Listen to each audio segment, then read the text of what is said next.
Bonjour et bienvenue dans cette formation Introduction à SQL dans laquelle on va voir deux types, si vous voulez, donc ou bien une introduction SQL et surtout une introduction au ce qu'on appelle le langage, donc le langage de définition de données ou bien Data Definition Language en français, en anglais plutôt.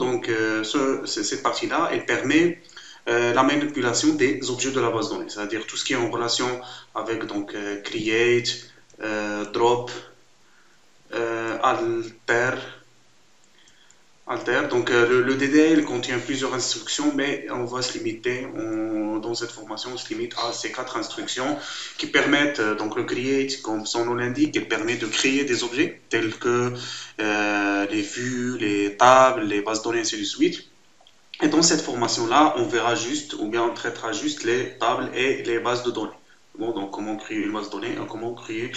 Par la suite, on aura le drop. Drop, cette instruction-là, elle permet de supprimer, si vous voulez, des objets de la base de données, parce que il existe une différence entre supprimer un objet de la base de données et supprimer des lignes depuis la table de base de données. C'est bon. Donc il y a deux instructions un petit peu distinctes pour faire ça. Et aussi, on a le alter. Cette instruction-là, il permet de modifier les objets de la base de données. C'est-à-dire, on peut modifier une table, changer son nom, par exemple, ajouter une nouvelle colonne, supprimer une colonne, ajouter une contrainte, etc. Et même, on peut modifier une. Finalement, ça, c'est aussi une instruction qu'on verra qui est le truncat. Donc, cette instruction-là, elle s'applique précisément sur les tables. Elle permet de vider le contenu d'une table. Par la suite, on verra le langage de manipulation de données, ou bien DML, Data Manipulation Language, LMD en français, langage de manipulation de données.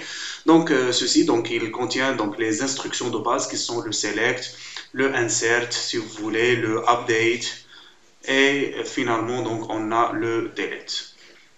Bon, et notez bien que pour le insert, il y en a certains qui le classent comme étant une instruction du LMD. Sinon, vous allez trouver que dans d'autres tutoriels que le select se trouve dans une autre catégorie qui s'appelle le DQL, c'est-à-dire Data Query Language, ou bien langage de requêtage ou un truc du genre. C'est à peu près rare les tutoriels qui utilisent le DQL. Mais le select, il se trouve parmi la catégorie des éléments.